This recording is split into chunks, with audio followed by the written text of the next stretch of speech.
पाऊस येऊन गेल्यामुळे ना झाडं खूप छान झाले.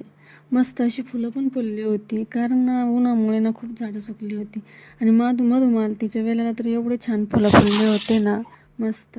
तर ना किचनमध्ये आले. किचनमध्ये आल्यानंतर ना हरभरे भिजत टाकले. आणि ना आज मग मला बनवायचं होतं मस्त असं मुलांसाठी ना नाश्त्याला लच्छा प्याज पराठा. तर मग ना त्यासाठी मी ना आधी ना कांदा कापला आणि त्या कांद्याने इतकं रडवलं ना, बापरे खूपच जास्त.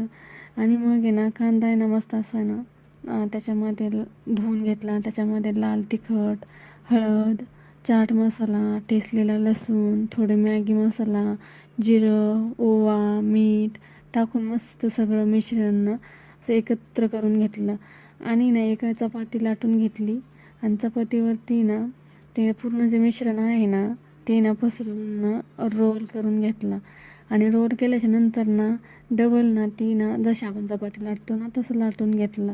लाटून घेतल्याच्या नंतर ना तोपर्यंत इकडे तवा पण तापला होता. मस्त असं तव्यावरती ना तेल टाकून ना पराठा आहे ना भाजायला घातला.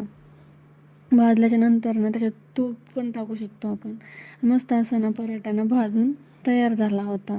तयार झाल्याच्या नंतर ना मुलांना ना खायला जर दिला ना तर मुलं खूप आवडीने खातात आणि मुलांना खूप जास्त आवडतात. चला तर इथंच एंड करते.